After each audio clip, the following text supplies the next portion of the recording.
Bienvenidos a Curiosidad Relativa. Nos dedicamos a encontrar datos fascinantes. Si te gusta descubrir cosas nuevas, este es tu canal. ¿Sabías que nuestros fieles compañeros caninos están experimentando una nueva fase evolutiva, impulsada por nuestro deseo de tener mascotas más amigables y tranquilas? Esta transformación está estrechamente vinculada a la hormona oxitocina, conocida como la hormona del amor, que fortalece el vínculo social no solo en humanos, sino también en perros, especialmente en aquellos destinados a labores de servicio.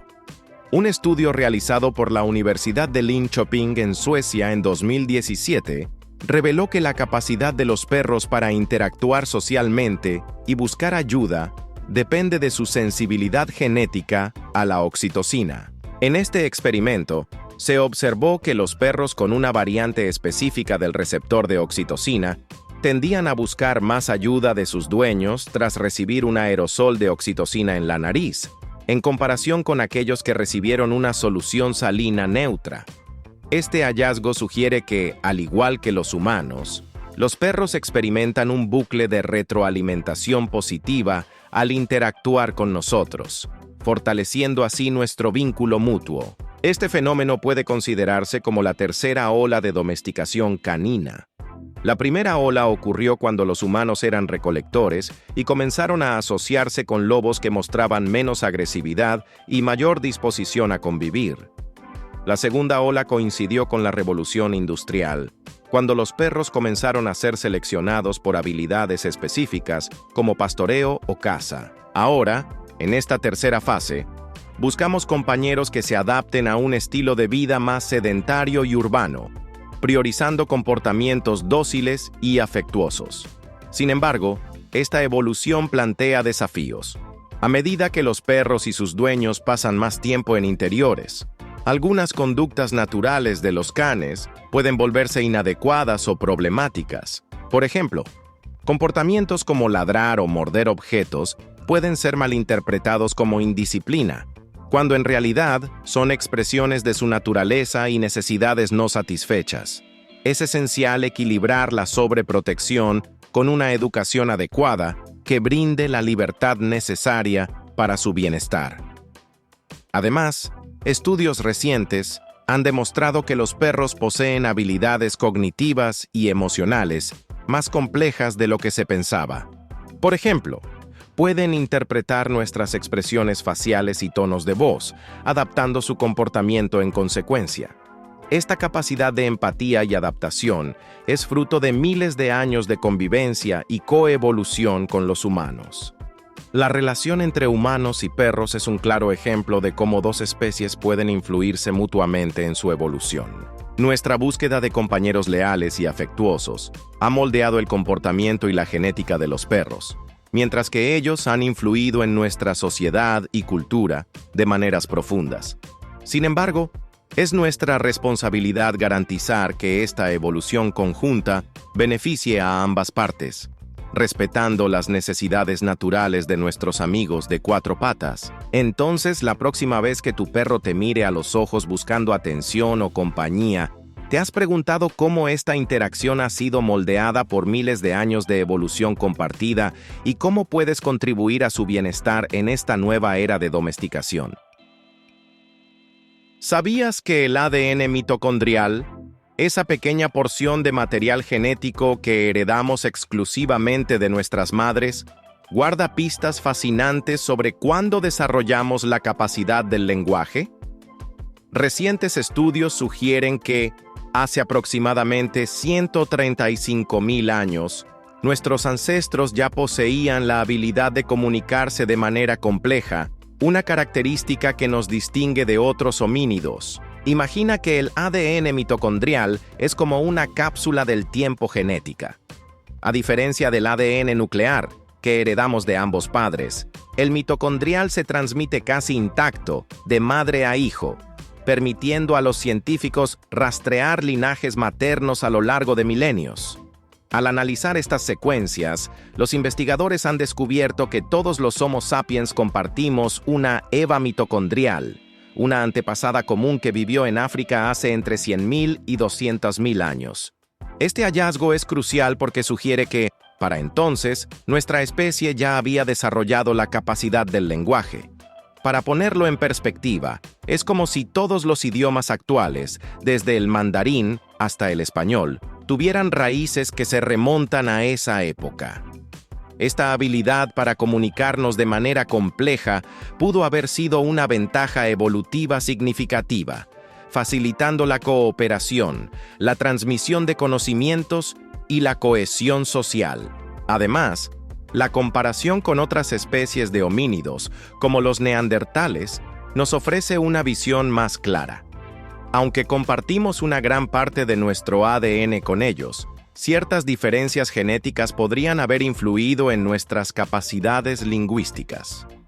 Por ejemplo, una variante específica de la proteína NOVA1, presente solo en humanos modernos, ha sido vinculada al desarrollo del lenguaje. Esta variante no se encuentra en neandertales ni en denisovanos, lo que podría explicar por qué solo nuestra especie desarrolló un lenguaje complejo.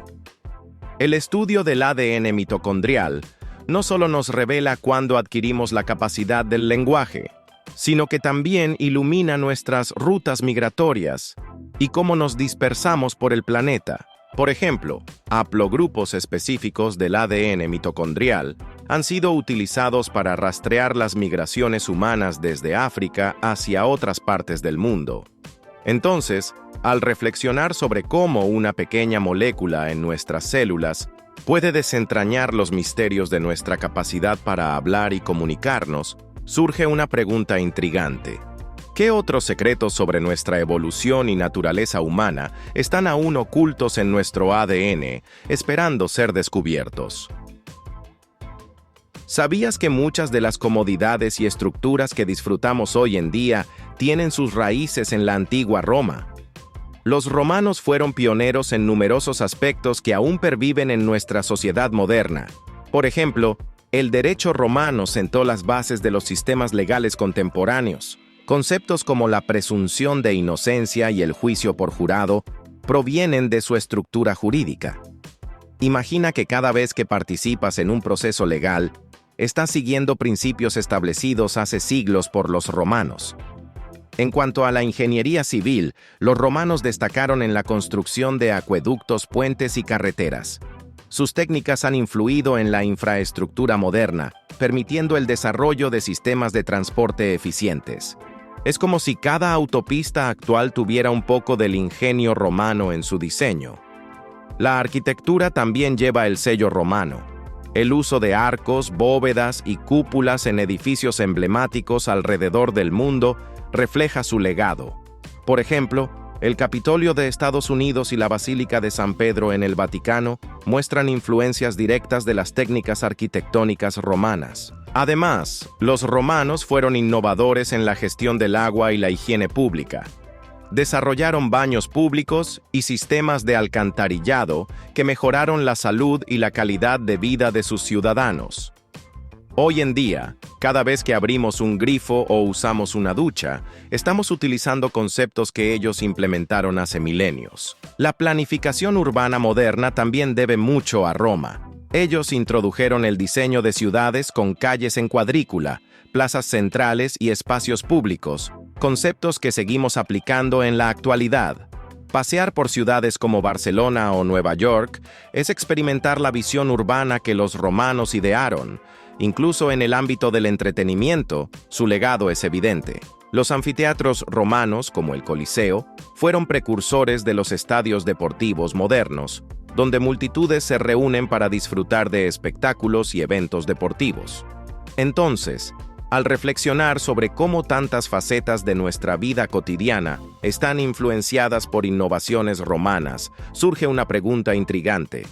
¿Qué otros aspectos de nuestra sociedad actual crees que tienen sus raíces en la antigua Roma? ¿Sabías que dentro de nuestro cuerpo existen células que, al igual que los zombies de las películas, están vivas pero no cumplen su función y pueden afectar negativamente a las células sanas a su alrededor? Estas células, conocidas científicamente como células senescentes, dejan de dividirse y funcionar correctamente, pero se resisten a morir. En lugar de desaparecer, permanecen en los tejidos, liberando señales inflamatorias que pueden inducir a las células vecinas a entrar en el mismo estado de senescencia, creando un efecto dominó que contribuye al envejecimiento y al desarrollo de enfermedades crónicas. Imagina que las células de tu cuerpo son como trabajadores en una fábrica. Cada uno tiene una tarea específica que mantener para que la fábrica funcione eficientemente. Ahora, piensa en las células senescentes como empleados que, debido al desgaste o daño, ya no pueden realizar su trabajo, pero en lugar de retirarse, permanecen en la fábrica interfiriendo con el trabajo de los demás y propagando su ineficiencia. Este escenario no solo reduce la productividad general, sino que también crea un ambiente tóxico que afecta a todos los trabajadores. Recientemente, científicos del Instituto de Descubrimientos Médicos Sanford Burnham Prebys han identificado una vía molecular que podría reparar el ADN y reducir la inflamación relacionada con el envejecimiento. Este estudio, publicado en la revista Nature Communications en marzo de 2025, destaca el papel de la proteína P53, conocida por su función en la prevención del cáncer, como reguladora de las señales inflamatorias emitidas por las células senescentes. Al modular la actividad de P53, se podría reducir la producción de moléculas proinflamatorias en células envejecidas, abriendo la puerta a nuevas terapias que combatan el envejecimiento desde su raíz celular y molecular. Además, se están desarrollando fármacos conocidos como senolíticos, diseñados para eliminar selectivamente las células senescentes sin dañar las células sanas. Por ejemplo, una combinación de dasatinib y quercetina ha mostrado resultados prometedores en estudios con ratones, mejorando la función cardíaca y la resistencia física. Estos avances sugieren que, al deshacernos de estas células zombie, podríamos retrasar el envejecimiento y prevenir enfermedades relacionadas con la edad. La acumulación de células senescentes también está relacionada con la inflamación crónica de bajo grado que se observa en el envejecimiento. Esta inflamación persistente puede dañar tejidos y órganos, contribuyendo a enfermedades como el cáncer, enfermedades cardiovasculares y neurodegenerativas. Al abordar la acumulación de células senescentes y la inflamación asociada, podríamos mejorar la calidad de vida en la vejez y extender la longevidad saludable. Aunque el envejecimiento es un proceso natural e inevitable, estos descubrimientos nos acercan a la posibilidad de intervenir en los mecanismos celulares que lo aceleran. Al comprender y controlar la actividad de las células senescentes, podríamos desarrollar terapias que no solo prolonguen la vida, sino que también mejoren su calidad, permitiendo a las personas envejecer con salud y vitalidad. ¿Te imaginas un futuro en el que podamos mantenernos jóvenes y saludables por más tiempo gracias a la ciencia que combate a estas células zombie? ¿Sabías que hace aproximadamente 8.500 años, intrépidos cazadores-recolectores europeos se aventuraron a cruzar el Mediterráneo, alcanzando las costas del norte de África mucho antes de lo que se pensaba? Este sorprendente descubrimiento ha sido revelado gracias a un estudio genético reciente que analizó restos humanos encontrados en Túnez y Argelia, desafiando nuestras nociones sobre las capacidades de navegación en la Edad de Piedra. Los investigadores examinaron el ADN de 9 individuos que vivieron entre hace 6.000 y 10.000 años. Uno de los hallazgos más destacados proviene del yacimiento tunecino de Jebba, donde se descubrió que aproximadamente el 6% del material genético de un individuo coincidía con el de cazadores-recolectores europeos. Esta mezcla genética se estima que ocurrió hace unos 8.500 años, lo que sugiere contactos marítimos transmediterráneos mucho antes de la adopción de la agricultura en estas regiones. Para poner esto en perspectiva, es como si en plena Edad de Piedra, grupos humanos hubieran logrado lo que hoy consideraríamos una hazaña comparable a cruzar el Atlántico en pequeñas embarcaciones sin tecnología avanzada. Este descubrimiento nos obliga a replantearnos la percepción de las habilidades marítimas de nuestros antepasados y su capacidad para realizar travesías significativas. Antes de este hallazgo, se creía que el Mediterráneo actuaba como una barrera infranqueable para las poblaciones prehistóricas. Sin embargo, la presencia de herramientas de obsidiana en yacimientos africanos, un material volcánico que debía ser importado, ya insinuaba posibles contactos entre ambas orillas. Este estudio genético proporciona la evidencia concluyente de que tales interacciones ocurrieron, y mucho antes de lo que se había documentado previamente. Este intercambio genético y cultural temprano tuvo implicaciones significativas en la difusión de tecnologías y prácticas. Por ejemplo, la llegada de estos europeos pudo haber introducido nuevas técnicas de caza y herramientas en el norte de África, enriqueciendo las culturas locales y fomentando una mayor diversidad cultural y tecnológica. La idea de que nuestros antepasados eran capaces de tales hazañas marítimas en una época tan temprana nos invita a reconsiderar la complejidad de las sociedades prehistóricas. Estos contactos tempranos podrían haber sentado las bases para futuras interacciones y migraciones, influyendo en la dirección del desarrollo humano en ambas regiones. Este descubrimiento también plantea nuevas preguntas sobre la naturaleza y frecuencia de estos viajes. ¿Fueron expediciones planificadas o movimientos migratorios más amplios? ¿Qué motivó a estos grupos a emprender tales travesías? La evidencia genética nos proporciona una visión fascinante, pero aún queda mucho por descubrir sobre las motivaciones y experiencias de estos primeros navegantes. Al reflexionar sobre este hallazgo, es inevitable preguntarse sobre la resiliencia y curiosidad innata del ser humano. Si hace miles de años nuestros ancestros fueron capaces de cruzar vastas extensiones de mar con recursos limitados, ¿qué otras hazañas sorprendentes podrían haber logrado que aún no hemos descubierto? Imagina que estás en una sala de hospital a principios del siglo XX. El Dr. Duncan McDougall, un médico de Massachusetts, tiene una idea intrigante. ¿Y si el alma humana tuviera peso? Decidido a comprobarlo, en 1907 llevó a cabo un experimento que, aunque hoy nos parezca peculiar, dejó una huella en la cultura popular.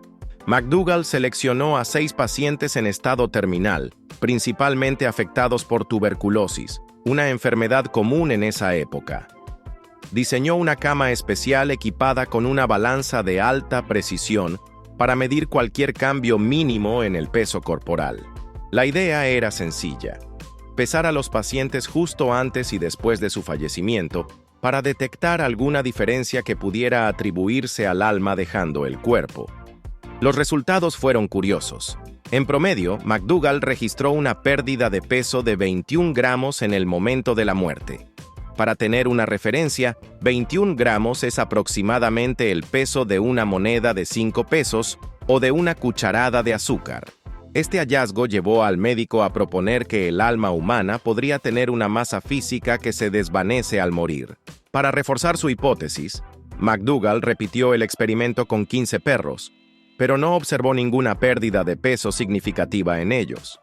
Concluyó que, a diferencia de los humanos, los perros no tenían alma, una afirmación que, desde nuestra perspectiva actual, resulta cuestionable.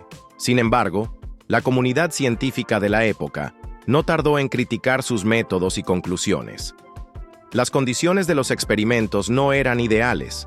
El número de sujetos era reducido, y factores como la evaporación de fluidos corporales, la expulsión de aire de los pulmones o incluso la sudoración podrían explicar la pérdida de peso observada. Por ejemplo, es sabido que el cuerpo humano sigue perdiendo humedad y gases después de la muerte, lo que podría influir en el peso registrado. A pesar de las críticas y la falta de rigor científico, la idea de que el alma pesa 21 gramos perduró en el imaginario colectivo. Tanto es así que, en 2003, el director Alejandro González Iñárritu estrenó la película 21 gramos, que, aunque no trata directamente sobre el experimento de McDougall, utiliza el concepto como metáfora de la carga emocional y las pérdidas en la vida. Este episodio nos recuerda cómo la curiosidad humana nos lleva a explorar lo desconocido, aunque a veces los métodos no sean los más adecuados. La búsqueda de respuestas sobre nuestra esencia y lo que nos hace humanos continúa siendo un tema fascinante que trasciende el tiempo y la ciencia. Imagina un experimento que comenzó antes de que tus abuelos nacieran y que, casi un siglo después, aún sigue en marcha. Así es la historia del experimento de la gota de brea, iniciado en 1927 por el profesor Thomas Parnell en la Universidad de Queensland, Australia. Este experimento ostenta el récord Guinness como el más largo del mundo. La brea es una sustancia negra y viscosa que a simple vista parece sólida. Puedes golpearla con un martillo y no se deformará. Sin embargo, Parnell quería demostrar que, aunque la brea parece sólida, en realidad es un líquido extremadamente viscoso. Para ello, calentó un trozo de brea hasta que se derritió y la vertió en un embudo sellado. Después de 3 años, retiró el sello para que la brea comenzara a fluir. La primera gota tardó 8 años en caer, y desde entonces han caído 9 gotas en total, aproximadamente una cada década. Para poner en perspectiva la viscosidad de la brea, se ha calculado que es aproximadamente 230.000 millones de veces mayor que la del agua. Esto significa que la brea fluye tan lentamente que cada gota tarda entre 8 y 14 años en formarse y caer. Es como si intentaras nadar en miel, pero 1.000 millones de veces más espesa. A lo largo de los años, el experimento ha estado lleno de curiosidades. Por ejemplo, durante décadas, nadie logró presenciar una caída en directo. El propio Parnell murió sin haber visto siquiera una de las gotas completar su viaje. En el año 2000, se instaló una cámara para grabar el experimento de forma continua, con la esperanza de capturar el momento exacto. Sin embargo, cuando la 8ª gota cayó en 2008, un fallo técnico en el sistema de grabación impidió que se capturara el evento. Esto hizo que la expectación por la 9ª gota fuera aún mayor. Finalmente, en abril de 2024, el mundo entero pudo presenciar cómo una gota de brea completaba su viaje. Fue un momento especial. Después de casi un siglo de espera, la caída de la 9ª gota marcó un pequeño pero significativo hito en este experimento. Ahora, los científicos calculan que la 10ª gota caerá entre 2032 y 2034.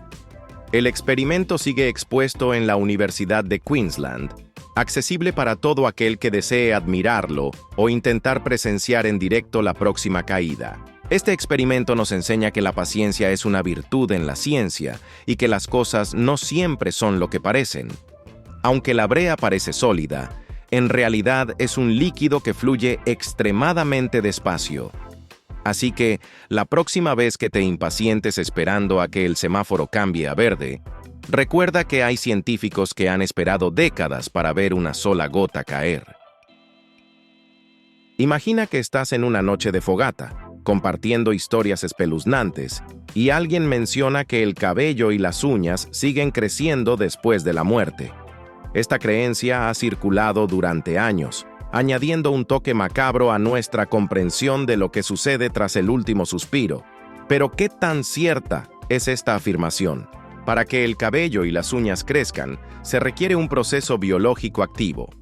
El cabello nace en los folículos pilosos, pequeñas fábricas en nuestra piel donde las células se dividen y producen queratina, la proteína que da estructura al cabello. Las uñas, por su parte, se forman en la matriz ungueal, ubicada bajo la piel en la base de cada uña, donde también se produce queratina. Ambos procesos dependen de un suministro constante de nutrientes y oxígeno, transportados por la sangre.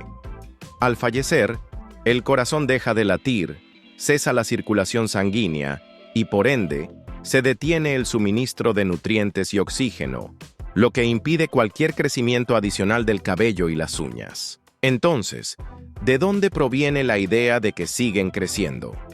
La respuesta radica en cómo nuestro cuerpo cambia después de la muerte. Tras el deceso, el cuerpo comienza a deshidratarse, lo que provoca que la piel y otros tejidos blandos se encojan o retraigan. Este encogimiento puede exponer más las partes del cabello y las uñas que estaban ocultas bajo la piel, creando la ilusión de que han crecido. Es similar a cuando una camiseta se encoge en la lavadora, dejando al descubierto más de tu cintura. No es que tu cintura haya crecido, sino que la tela se ha reducido. Además, factores como la temperatura y la humedad pueden influir en la rapidez con la que el cuerpo se deshidrata y, por ende, en la prominencia de esta ilusión. En climas más secos, la deshidratación ocurre más rápidamente, potenciando el efecto visual. Sin embargo, es crucial entender que, biológicamente, no hay crecimiento real del cabello ni de las uñas después de la muerte. Este mito ha sido perpetuado en parte por observaciones superficiales y la falta de comprensión de los procesos post-mortem. Además, la cultura popular y las historias de terror han contribuido a mantener viva esta creencia. Sin embargo, la ciencia nos muestra que, aunque la imagen de uñas y cabellos creciendo después de la muerte puede ser intrigante y un recurso literario efectivo, en la realidad es solo una ilusión causada por los cambios naturales que sufre el cuerpo tras el fallecimiento. Así que, la próxima vez que escuches esta espeluznante afirmación en una historia de terror, podrás aclarar que, aunque suene aterrador, es solo un truco de nuestra percepción y no un fenómeno real. Imagina que estás en la Italia del siglo XVII, caminando por las calles de Pisa. Allí, un hombre llamado Galileo Galilei se dispone a desafiar una creencia que ha perdurado durante casi 2000 años. Según Aristóteles, el filósofo griego, los objetos más pesados caen más rápido que los ligeros. Pero Galileo, con su espíritu curioso, decide poner a prueba esta afirmación. Cuenta la leyenda que Galileo subió a la famosa torre inclinada de Pisa con 2 esferas de diferente masa. Desde lo alto, dejó caer ambas al mismo tiempo y, para sorpresa de muchos, llegaron al suelo simultáneamente. Este simple experimento contradecía la teoría de Aristóteles y sugería que todos los objetos, independientemente de su masa, caen a la misma velocidad en ausencia de resistencia del aire. Para entenderlo mejor, imagina que tienes una bola de boliche en una mano y una pluma en la otra. Si las sueltas al mismo tiempo, la bola caerá rápidamente, mientras que la pluma flotará lentamente hacia el suelo. Esto se debe a la resistencia del aire que afecta más a la pluma. Sin embargo, si pudieras eliminar todo el aire y crear un vacío perfecto, ambos objetos caerían al mismo ritmo. Este principio fue espectacularmente demostrado en 1971 durante la misión Apolo 15. El astronauta David Scott, estando en la Luna, dejó caer una pluma y un martillo simultáneamente.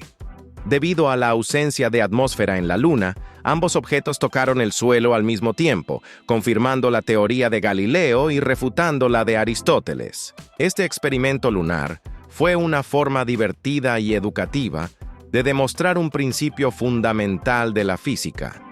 Además, nos recuerda la importancia de cuestionar las creencias establecidas y de realizar experimentos para validar o refutar teorías, tal como lo hizo Galileo hace siglos. En resumen, aunque la intuición pueda sugerir que los objetos más pesados caen más rápido, la realidad es que, en ausencia de resistencia del aire, todos los objetos caen a la misma velocidad. Este descubrimiento fue crucial para el desarrollo de la física moderna y nos muestra cómo la observación y la experimentación pueden desafiarnos a reconsiderar lo que damos por sentado. Imagina que estás en una fría mañana de invierno y, por alguna razón, decides tocar con la lengua una barandilla metálica helada. En un instante, sientes cómo tu lengua queda firmemente adherida al metal, como si un imán invisible la mantuviera allí. Este fenómeno, aunque pueda parecer una travesura invernal, tiene una explicación científica fascinante. Nuestra lengua está constantemente húmeda debido a la saliva, compuesta principalmente por agua. Cuando esta humedad entra en contacto con una superficie extremadamente fría, como el metal helado, ocurre una transferencia rápida de calor desde la lengua hacia el metal. El metal, siendo un excelente conductor térmico, absorbe el calor de la lengua más rápido de lo que nuestro cuerpo puede reemplazarlo. Esta rápida pérdida de calor provoca que la saliva se congele casi instantáneamente, formando una especie de puente de hielo que une la lengua al metal. Para visualizarlo mejor, piensa en lo siguiente. Si colocas una gota de agua en una sartén caliente, la gota se evapora rápidamente debido al calor. Ahora, si pones esa misma gota en una sartén extremadamente fría, el agua se congelará al instante. Algo similar ocurre con la saliva en nuestra lengua cuando entra en contacto con una superficie muy fría. Este fenómeno no se limita solo a la lengua. Cualquier parte del cuerpo húmeda puede adherirse a superficies frías. Por ejemplo, si tocas una superficie metálica congelada con una mano húmeda, es probable que también se quede pegada. Si alguna vez te encuentras en esta incómoda situación, es crucial no tirar ni forzar la separación, ya que podrías causar lesiones en la piel o la lengua. La forma más segura de despegarse es aplicar agua tibia en la zona afectada y la superficie fría, permitiendo que el calor derrita el hielo formado y libere la piel. Otra opción es soplar aire caliente sobre el área, aunque esto puede ser menos efectivo en condiciones de frío extremo. Este curioso fenómeno ha sido representado en la cultura popular, como en la película Una historia de Navidad, donde un niño acepta el reto de tocar con la lengua un poste congelado y, para su desgracia, queda pegado. Aunque pueda parecer una escena humorística, la realidad es que esta experiencia puede ser dolorosa y potencialmente peligrosa. En resumen, la razón por la cual nuestra lengua se pega al hielo o a superficies muy frías se debe a la rápida transferencia de calor que provoca la congelación instantánea de la humedad en nuestra piel. Este fenómeno es un recordatorio de cómo las propiedades térmicas de los materiales pueden afectar nuestras interacciones cotidianas, especialmente en climas fríos. Así que, la próxima vez que sientas la tentación de probar este experimento, recuerda que es mejor mantener la lengua alejada del metal helado. Imagina que estás en una tarde soleada, observando el cielo azul sobre tu cabeza. ¿Alguna vez te has preguntado por qué el cielo es azul durante el día y se torna anaranjado o rojo al atardecer? La respuesta a este fenómeno radica en el efecto Tyndall, un fenómeno físico que explica cómo la luz interactúa con las partículas en suspensión en nuestra atmósfera. La luz solar, aunque la percibimos como blanca, está compuesta por una gama de colores, cada uno con una longitud de onda diferente. Los colores con longitudes de onda más cortas, como el azul y el violeta, son más susceptibles a la dispersión cuando atraviesan partículas diminutas en la atmósfera. Este fenómeno, conocido como efecto Tyndall, provoca que estos colores se dispersen en múltiples direcciones, llenando el cielo de tonos azules durante el día. Para visualizarlo mejor, imagina que la luz es como una banda de música que marcha en línea recta. Si esta banda encuentra obstáculos en su camino, como piedras que representan las partículas en suspensión, los miembros más ligeros y ágiles, los colores de longitud de onda corta, como el azul, se desvían más fácilmente de su camino original en comparación con los miembros más pesados y robustos, los colores de longitud de onda larga, como el rojo. Esta desviación es lo que causa que veamos el cielo azul. Al atardecer, la situación cambia. La luz del sol debe atravesar una porción más amplia de la atmósfera, debido al ángulo bajo del sol en el horizonte. Esto provoca que las longitudes de onda más cortas se dispersen aún más, dejando que las longitudes de onda más largas, como el rojo y el naranja, lleguen a nuestros ojos, pintando el cielo con esos tonos cálidos y vibrantes. El efecto Tyndall no solo es responsable de los colores del cielo, también lo observamos en situaciones cotidianas. Por ejemplo, Cuando un rayo de luz entra en una habitación oscura y se hace visible gracias al polvo en suspensión, o cuando los faros de un coche iluminan la niebla, haciendo que el haz de luz sea visible debido a la dispersión causada por las diminutas gotas de agua en el aire. Este fenómeno fue estudiado por el científico irlandés John Tyndall en el siglo XIX, quien observó cómo la luz se dispersa al atravesar medios con partículas en suspensión. Sus investigaciones nos han permitido comprender mejor cómo percibimos los colores en nuestro entorno y cómo la luz interactúa con diferentes medios. En resumen, el efecto Tyndall es el responsable de que veamos el cielo azul durante el día y rojizo al atardecer, debido a la dispersión de la luz por las partículas en la atmósfera. Este fenómeno también explica por qué podemos ver haces de luz en ambientes con polvo o niebla, añadiendo una dimensión fascinante a nuestra percepción del mundo que nos rodea. Imagina que eres una rana común y corriente, disfrutando de tu vida anfibia, cuando de repente te encuentras flotando en el aire sin ninguna explicación aparente. No es magia ni una escena de una película de ciencia ficción, es ciencia pura y dura. Esta curiosa situación ocurrió en 1997, cuando el físico André Geim y su colega Michael Berry lograron hacer levitar a una rana utilizando un potente campo magnético. Este fenómeno, conocido como levitación diamagnética, se basa en las propiedades magnéticas de los materiales. La mayoría de las sustancias, incluyendo los seres vivos, son diamagnéticas, lo que significa que crean un campo magnético opuesto cuando se les aplica uno externo, generando una fuerza repulsiva. Sin embargo, esta fuerza es extremadamente débil y, bajo condiciones normales, imperceptible. Para superar la fuerza de la gravedad y lograr la levitación, se requiere un campo magnético extremadamente fuerte.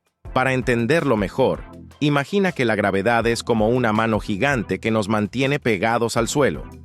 La levitación diamagnética sería como colocar un imán muy potente debajo de nosotros que empuja contra esa mano, permitiéndonos flotar. En el caso de la rana, el agua presente en su cuerpo, al ser diamagnética, reaccionó al potente campo magnético, permitiendo que flotara en el aire.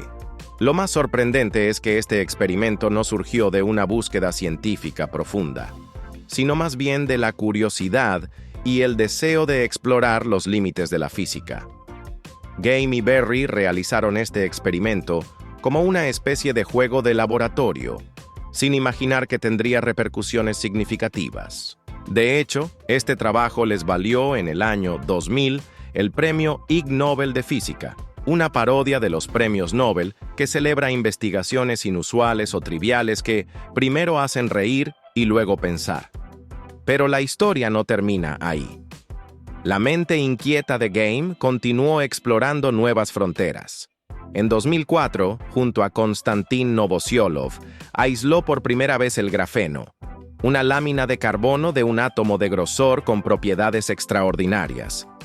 Este descubrimiento revolucionó el mundo de la ciencia de materiales y les valió el Premio Nobel de Física en 2010. Así, Geim se convirtió en la primera persona en recibir tanto un Ig Nobel como un Nobel, demostrando que la curiosidad y la creatividad, incluso en experimentos aparentemente triviales, pueden conducir a avances científicos significativos. Este relato nos enseña que la ciencia no siempre sigue caminos predecibles y que a veces los experimentos más inusuales pueden abrir puertas a descubrimientos trascendentales. La próxima vez que veas una rana, recuerda que, gracias a la curiosidad de unos científicos, sabemos que incluso estos pequeños anfibios pueden desafiar la gravedad con la ayuda de la física. Imagina que estás en un vasto archipiélago donde, al pasar de una isla a otra, te encuentras con criaturas completamente diferentes. En una isla, te saludan orangutanes y tigres. En la siguiente, canguros y aves exóticas que parecen salidas de otro mundo. Esta sorprendente transición se debe a una frontera invisible conocida como la línea de Wallace, una demarcación biogeográfica que separa las especies de Asia y Oceanía. La línea de Wallace fue propuesta en el siglo XIX por el naturalista británico Alfred Russel Wallace, quien, durante sus exploraciones por el sudeste asiático y Oceanía, observó que la fauna y la flora cambiaban drásticamente entre ciertas islas, a pesar de su proximidad geográfica. Por ejemplo, al oeste de esta línea, en islas como Borneo y Bali, predominan especies típicamente asiáticas, como elefantes, tigres y una variedad de primates. Al este, en islas como Lombok y Nueva Guinea, la fauna se asemeja más a la australiana, con canguros arborícolas, casuarios y una abundancia de marsupiales. Para visualizarlo, imagina que estás en Bali, disfrutando de la compañía de monos macacos. Al cruzar el estrecho de Lombok, que tiene apenas 35 kilómetros de ancho, te encuentras en una tierra donde los monos han sido reemplazados por canguros que saltan entre los árboles. Es como si hubieras atravesado una puerta invisible hacia un mundo completamente distinto. Esta línea imaginaria no es una barrera física que impida el paso de las especies, sino que refleja historias evolutivas separadas. Durante las eras geológicas, los niveles del mar fluctuaron, creando y eliminando puentes terrestres entre las islas. Sin embargo, las profundas aguas de los estrechos de Lombok y Makassar actuaron como fosos naturales, impidiendo que muchas especies cruzaran de un lado al otro. Como resultado, las especies evolucionaron de manera independiente en cada región, adaptándose a sus entornos únicos. Un ejemplo fascinante es el contraste entre los elefantes asiáticos y los canguros. Mientras que los elefantes, con su gran tamaño y necesidades específicas de hábitat, prosperaron en las selvas y planicies de Asia, los canguros evolucionaron en Australia, adaptándose a entornos más áridos y desarrollando su característico modo de desplazamiento saltarín. Estas adaptaciones únicas son producto de millones de años de evolución en aislamiento relativo.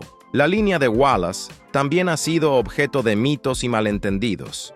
Algunas personas creen que es una barrera infranqueable que las especies no pueden cruzar. Sin embargo, aunque es cierto que muchas especies no han cruzado esta línea debido a las barreras naturales, no es una regla absoluta. Hay casos de especies que han logrado establecerse al otro lado, pero son excepciones que confirman la tendencia general. En resumen, la línea de Wallace es una fascinante frontera biogeográfica que nos muestra cómo la evolución y la geografía han moldeado la distribución de las especies en nuestro planeta. Es un recordatorio de que, aunque las fronteras humanas son imaginarias, las de la naturaleza están escritas en millones de años de historia evolutiva. ¿Sabías que la población mundial alcanzó los 8.000 millones de personas el 15 de noviembre de 2022? Este hito histórico refleja el crecimiento continuo de la humanidad, impulsado por avances en la salud pública que han reducido la mortalidad y aumentado la esperanza de vida a nivel global. Sin embargo, este incremento poblacional plantea desafíos significativos en términos de recursos, medio ambiente y planificación urbana.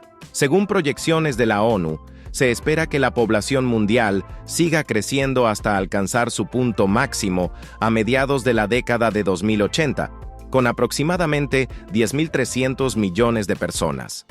Este crecimiento no será uniforme en todas las regiones.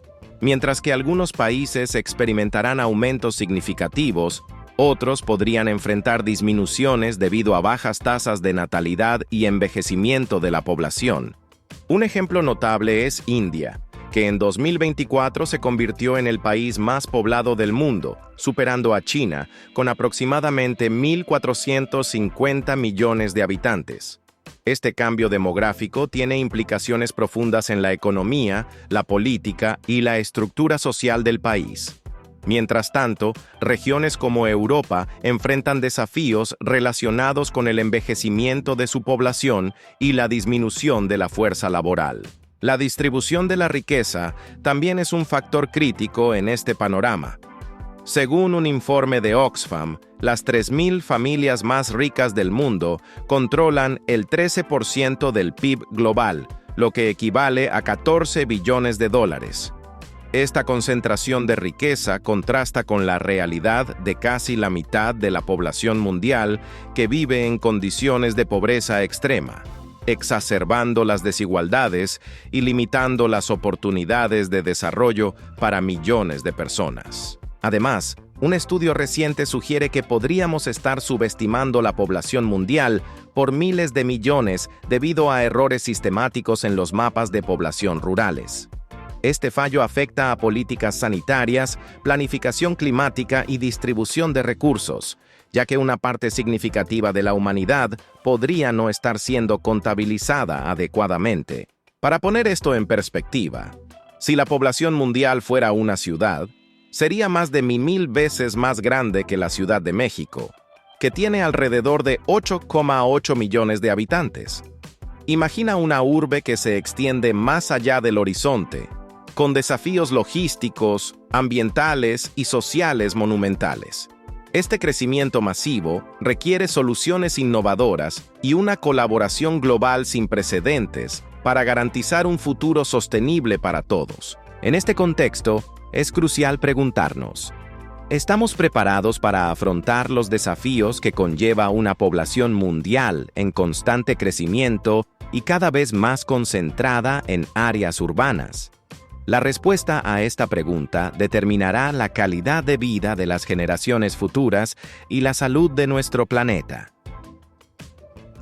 Imagina que estás navegando por tus redes sociales y de repente te encuentras con un video de un pequeño hipopótamo pigmeo llamado Mo Deng, jugueteando alegremente en un zoológico de Tailandia. Sin darte cuenta, una sonrisa se dibuja en tu rostro y sientes una cálida sensación de ternura. Este fenómeno no es casualidad. Hay una explicación científica detrás de nuestra fascinación por los animales bebés que se vuelven virales en Internet. Nuestra atracción hacia las crías de animales tiene raíces profundas en nuestra evolución.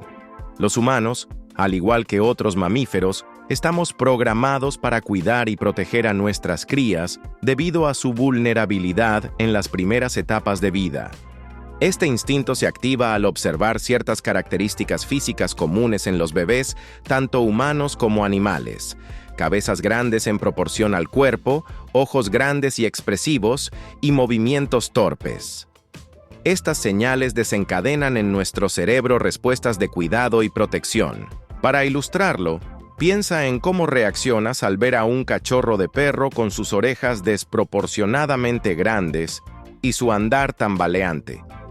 Estas características evocan en nosotros una respuesta emocional que nos impulsa a querer proteger y cuidar al animalito. Este mecanismo ha sido crucial para la supervivencia de nuestra especie, asegurando que los adultos se encarguen de las crías hasta que puedan valerse por sí mismas. En la era digital, este instinto se manifiesta en la forma en que consumimos y compartimos contenido en línea. Cuando vemos imágenes o videos de animales bebés, nuestro cerebro libera dopamina, una sustancia química asociada al placer y la recompensa. Esta sensación placentera nos motiva a compartir el contenido con otros, lo que explica por qué estas imágenes se vuelven virales rápidamente. Además, la ternura que sentimos al ver a estos animales fomenta la empatía y la compasión en nuestra sociedad. Sentir el deseo de proteger, cuidar y jugar con un bebé o animal, aunque solo sea una imagen en nuestras redes sociales, fomenta la empatía y la compasión. Lo llevamos dentro, es irreprimible, forma parte de lo que nos hace ser quienes somos. La ternura nos hace humanos. Un ejemplo reciente de este fenómeno es Mocha, una cachorra de perro salchicha con heterocromía, es decir, con un ojo de cada color. Su peculiar apariencia y comportamiento juguetón la convirtieron en una estrella de TikTok, acumulando millones de seguidores que se deleitan con sus travesuras. En resumen, nuestra inclinación por los animales bebés y su viralidad en Internet están profundamente arraigadas en nuestra biología y evolución.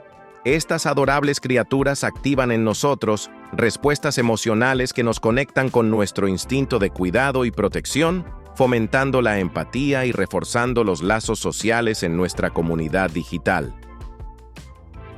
Imagina que tu apellido se convierte en sinónimo de un aparato temido en todo el país, aunque tú no tuviste nada que ver con su invención. Esto le ocurrió a Joseph Ignace Guillotin, un médico francés del siglo XVIII, cuyo nombre quedó injustamente ligado a la guillotina, el infame instrumento de ejecución de la Revolución Francesa. Guillotin nació en 1738 en Saintes, Francia. Se formó en humanidades antes de estudiar medicina en Reims y París, donde se doctoró en 1770. Además de su labor médica, Guillotin se interesó por la política y fue elegido diputado del Tercer Estado en los Estados Generales de 1789. En esa época, las ejecuciones en Francia eran públicas y a menudo inhumanas, con métodos como la horca, el hacha o la rueda, que causaban sufrimientos prolongados. Guillotin, movido por sus ideales humanitarios y de igualdad, propuso un método de ejecución más rápido y menos doloroso, que fuera igual para todos, independientemente de su clase social. Sin embargo, no fue el inventor de la máquina que llevaría su nombre. La idea de una máquina que decapitara de forma rápida y eficiente ya existía antes de la Revolución Francesa. De hecho, dispositivos similares se habían utilizado en otros países europeos. El diseño de la guillotina que conocemos hoy fue obra del cirujano Antoine Louis y del fabricante de pianos alemán Tobias Schmidt. La Asamblea Nacional aprobó su uso en 1792 y pronto se convirtió en el método oficial de ejecución en Francia. Es irónico que Guillotin, quien buscaba humanizar las ejecuciones y promover la igualdad, sea recordado por una máquina asociada con el terror y la muerte. Su verdadero legado incluye contribuciones a la medicina y a la lucha por la igualdad de derechos. Sin embargo, su apellido quedó indeleblemente unido a la guillotina, demostrando cómo la historia puede ser injusta y cómo las buenas intenciones pueden tener consecuencias inesperadas. Imagina que estás en una fiesta de cumpleaños, rodeado de globos flotantes que alegran el ambiente. Decides inhalar el gas de uno de ellos, y de repente, tu voz suena como la de un personaje de dibujos animados. Este divertido truco es posible gracias al helio, un gas noble que, aunque parece abundante en estas situaciones, está en riesgo de extinción en nuestro planeta. El helio es el segundo elemento más ligero y abundante en el universo, justo detrás del hidrógeno. Es incoloro, inodoro, no tóxico y posee propiedades únicas que lo hacen indispensable en diversas industrias. Sin embargo, a pesar de su abundancia cósmica, en la Tierra es bastante raro. Esto se debe a que el helio no se crea directamente en nuestro planeta. La mayoría proviene de la desintegración radiactiva de elementos como el uranio y el torio, procesos que liberan pequeñas cantidades de helio a lo largo de miles de años. Más allá de su uso en globos festivos, el helio desempeña roles cruciales en campos científicos y tecnológicos. Por ejemplo, es fundamental en la investigación criogénica, ya que puede enfriarse a temperaturas extremadamente bajas sin solidificarse. Esta propiedad lo convierte en un refrigerante ideal para mantener fríos los imanes superconductores utilizados en las máquinas de resonancia magnética, MRI, esenciales en la medicina moderna para obtener imágenes detalladas del cuerpo humano. Además, el helio es vital en la industria aeroespacial. Se utiliza para purgar y presurizar los tanques de combustible de los cohetes, garantizando su correcto funcionamiento durante los lanzamientos espaciales. También es empleado en la fabricación de semiconductores, componentes esenciales en dispositivos electrónicos como smartphones y computadoras. A pesar de su importancia, las reservas naturales de helio se están agotando a un ritmo alarmante. A diferencia de otros recursos que pueden regenerarse o encontrarse fácilmente, el helio es un gas escurridizo que, una vez liberado en la atmósfera, se escapa al espacio debido a su baja masa molecular y a la gravedad terrestre insuficiente para retenerlo. Esto significa que el helio que se pierde no puede recuperarse, lo que plantea serios desafíos para su conservación. Para comprender la magnitud de este problema, Pensemos en el helio como si fuera el aire en una burbuja de jabón. Mientras la burbuja está intacta, el aire permanece dentro. Pero una vez que la burbuja estalla, ese aire se dispersa y no podemos recuperarlo. De manera similar, una vez que el helio se libera en la atmósfera, se pierde para siempre en el espacio. La escasez de helio no solo afectaría las celebraciones con globos, sino que tendría consecuencias más profundas en la medicina, la exploración espacial y la electrónica. Por ello, es crucial tomar medidas para conservar este recurso, como mejorar las técnicas de reciclaje y buscar alternativas en aplicaciones donde sea posible. En resumen, el helio es mucho más que un gas para inflar globos y cambiar momentáneamente nuestra voz. Es un recurso invaluable que desempeña un papel esencial en diversas tecnologías que damos por sentadas en nuestra vida diaria.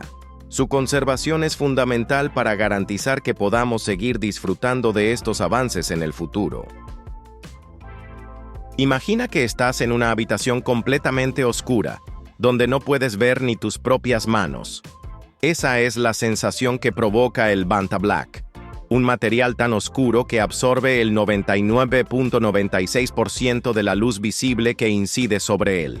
El Vantablack es una creación de la empresa británica Surrey Nanosystems y está compuesto por una estructura de nanotubos de carbono alineados verticalmente. Estos nanotubos son tan diminutos que, si los comparamos con un bosque, cada árbol sería 3.500 veces más pequeño que el diámetro de un cabello humano.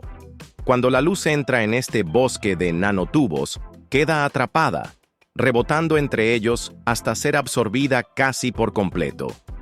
Para visualizar su efecto, imagina una esfera cubierta con Vantablack. A simple vista, parecería un círculo plano y negro, ya que la ausencia de reflejos elimina cualquier indicio de tridimensionalidad. Este fenómeno ha sido aprovechado en diversas aplicaciones, especialmente en el ámbito científico y tecnológico. Por ejemplo, en telescopios y cámaras de alta precisión, el Vantablack se utiliza para eliminar reflejos internos no deseados, mejorando la calidad de las imágenes capturadas. Sin embargo, el Vantablack no es el único material que compite por el título del negro más negro. Investigadores del Instituto Tecnológico de Massachusetts, MIT, desarrollaron un material aún más oscuro, capaz de absorber el 99.995% de la luz. Este nuevo material también está basado en nanotubos de carbono, pero su estructura y proceso de fabricación difieren del Vantablack. La creación de estos materiales ultranegros ha generado controversias en el mundo del arte. El artista Anish Kapoor adquirió los derechos exclusivos para el uso artístico del Vantablack, lo que provocó críticas de otros artistas que consideraron esta exclusividad como una limitación a la creatividad colectiva.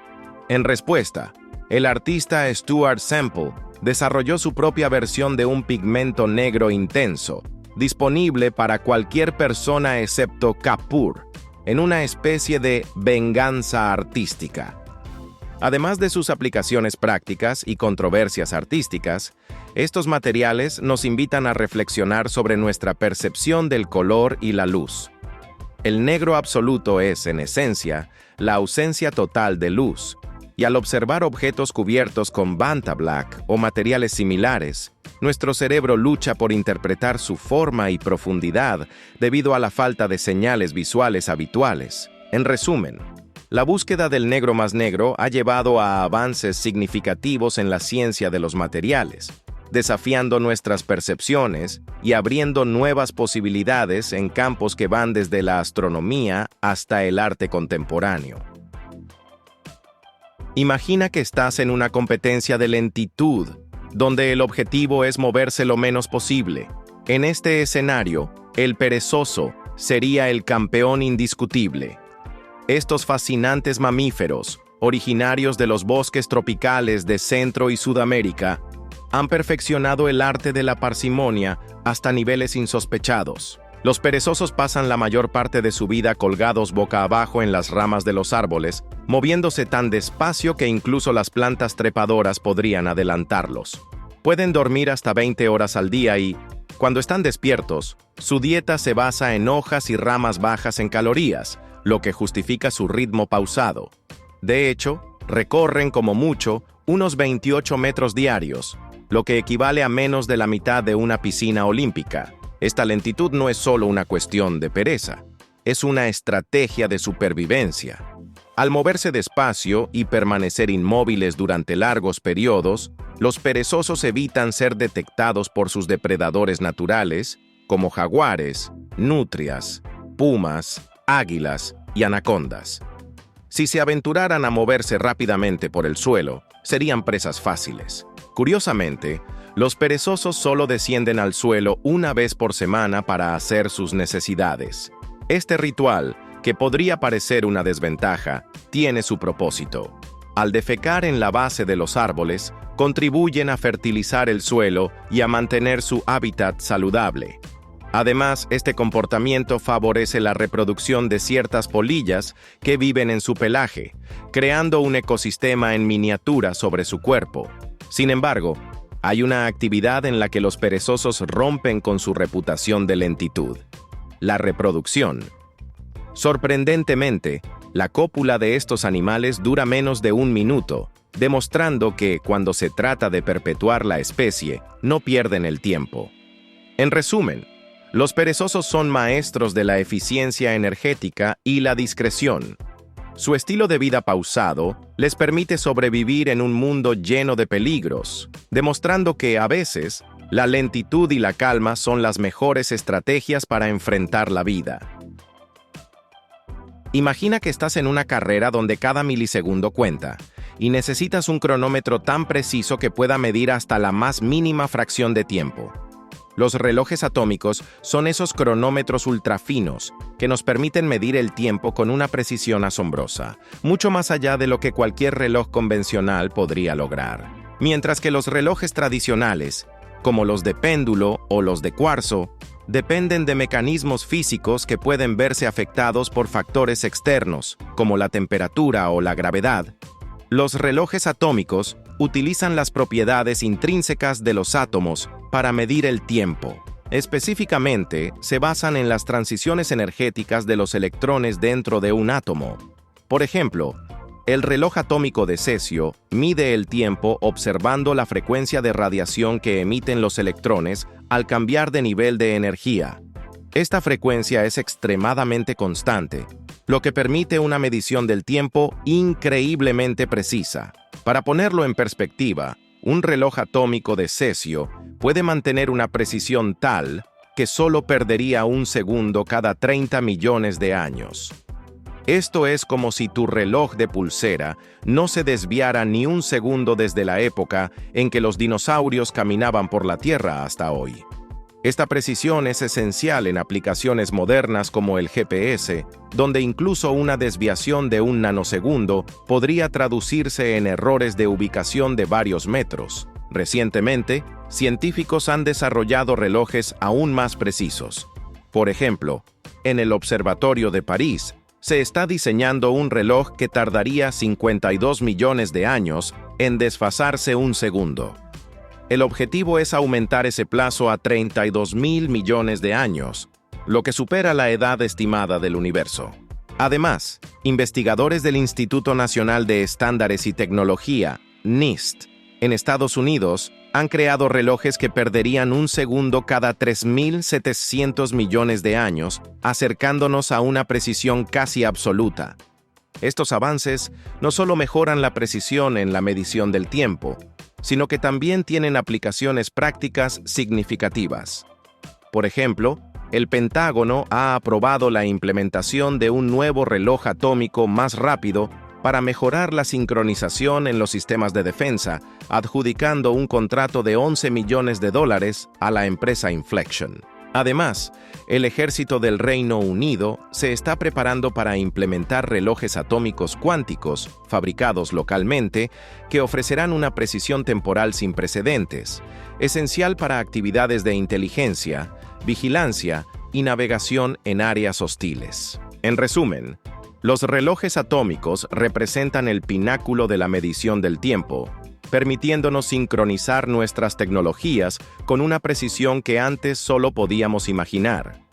Desde garantizar que tu GPS te lleve al lugar correcto hasta coordinar operaciones militares complejas, estos relojes son fundamentales en nuestra vida moderna, demostrando que, en el mundo de la medición del tiempo, la precisión lo es todo. Gracias por ver el video de hoy. Esperamos que te haya gustado, si fue así. No olvides suscribirte y activar la campanita de notificaciones para que YouTube te avise cuando subamos nuevo video.